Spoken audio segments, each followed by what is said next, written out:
खुलुमबाय नोंथांमोना नायगासिनो दं समनि रादाब बे समाव आं नोंथांमोननो गंसे सोरखारि नङै फरायसालिनि रादाब लानानै फैदों जाय फरायसालिया उदालगुरि जिल्लानि सिङाव थानाय 1 नं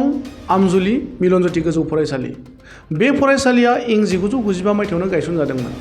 दिनै बे फरायसालिनि बैसोआ 29 बोसोर जाबाय नाथाय दासिमबो सोरखारि गनायथि जायाखै एबा सोरखारि जायाखिसै मोनसे खोथाखौ नायनांगोन बे फरायसालियाव फोरोंनाय फोरोंगिरिफोरा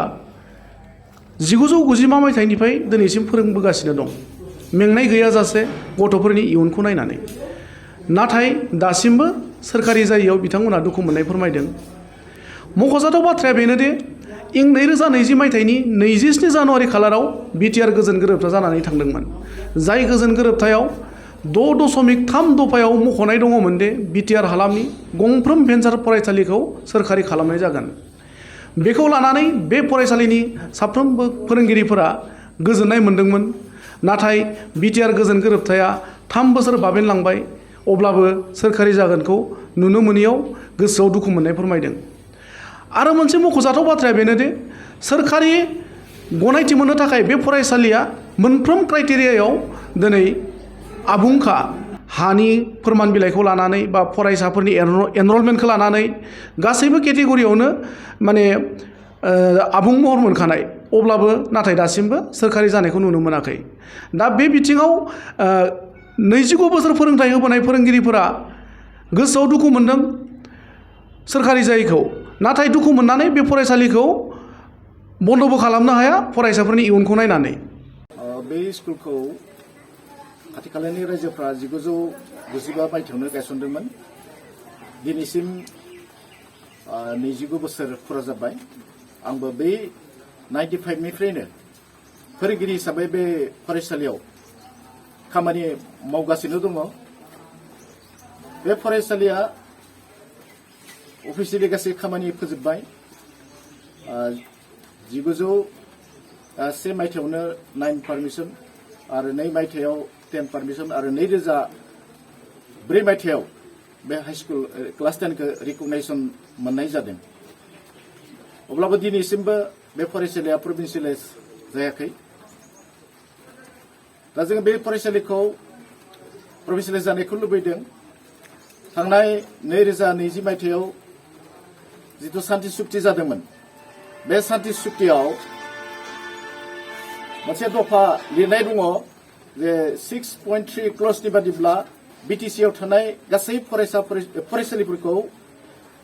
भेन्सार फरायसालिफोरखौ प्रभिन्सियेलाइज खालामनायनि दा बे हिसाबै जोङो आसा खालामनानै दङ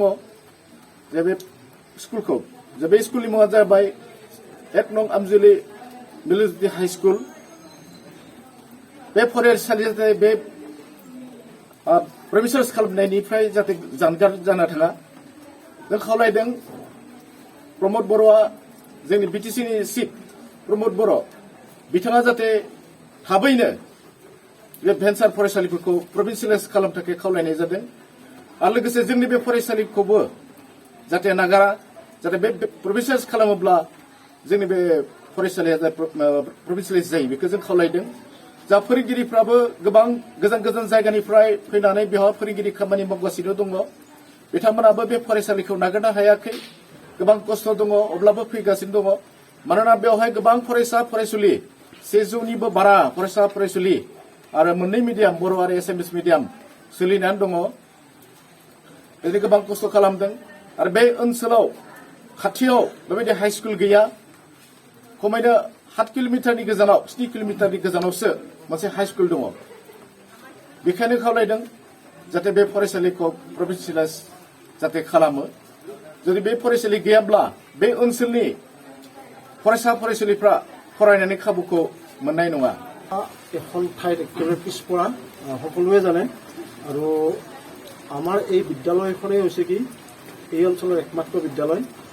মানে আমাৰ বিদ্যালয়ৰ উত্তৰে যিহেতু ভূটান পাহাৰ তাৰপিছতে পূবে ইফালে আমাৰ মোটামুটি 10 কিলোমিটাৰমান হ'ব নেকি খৌৰাং গতিকে তাতে এখন হাই স্কুল আছে তাৰপিছতে এইফালে পশ্চিমফালে নাই দক্ষিণ পূব কোণত এখন মানে হাই স্কুল আছে হাই স্কুলখনৰ নাম হ'ল বৰিগাঁও হাই স্কুল আমাৰ পৰা মোটামুটি 6-7 কিলোমিটাৰমান আঁতৰত হ'ব গতিকে এনেকুৱা এখন ঠাইত আমাৰ স্কুলখন অৱস্থিত,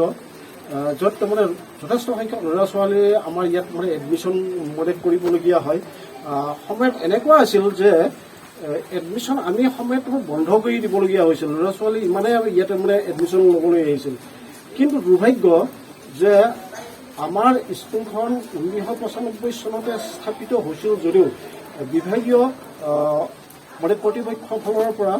যথাসময়ত আমাৰ স্কুলৰ অনুমতি বা স্বীকৃতি এইবিলাক হৈ গৈছিলে। কিন্তু হৈ যোৱা স্বত্তেও তাৰমানে চৰকাৰে বিভিন্ন সময়ত বিভিন্ন ধৰণৰ আইনৰ মানে ধাৰাৰ ওপৰত ভিত্তি কৰি আমাৰ স্কুলখন মানে লমচত কোনো কাৰণত মানে নেপেলালে আৰু সেইকাৰণে আমাৰ স্কুলখন মানে প্ৰভিঞ্চিয়েলাইজৰ পৰা বঞ্চিত হৈ থাকিল। আৰু আমাৰ সেয়ে তাৰমানে শিক্ষকবিলাকৰ গোটেইবিলাক তাৰমানে পানীত হাঁহ নচলা অৱস্থা। আমাৰ লগতে সমগ্ৰ অসমতে যিবিলাক ভেঞ্চাৰ স্কুল আছে আপোনালোক সকলোৱে অৱগত যে তেওঁলোকৰ বৰ্তমান অৱস্থা কি। আমি প্ৰথমতে যদিও তাৰমানে ভেঞ্চাৰ স্কুলতে আমি যোগদান কৰিছিলোঁ, কিন্তু প্ৰথম পৰ্যায়ত আমাৰ কিছু মানে সুবিধা হৈছিলে, যেনে আমাৰ অসম চৰকাৰৰ ফালৰ পৰা মানে বিত্তীয় সাহায্য মানে প্ৰদান কৰিছিলে। গতিকে চৰকাৰে বিত্তীয় সাহায্য মানে প্ৰদান কৰাত আমাৰ শিক্ষক ষ্টাফ যথেষ্ট মানে উপকৃত হৈছিল, মানে যিকোনো প্ৰকাৰে এটা মানে চলিব পৰা ব্যৱস্থা এটা হৈছিলে। কিন্তু যেতিয়া মানে বিজেপি চৰকাৰ আহি গ'ল, বিজেপি চৰকাৰ আহি যোৱাৰ পিছতে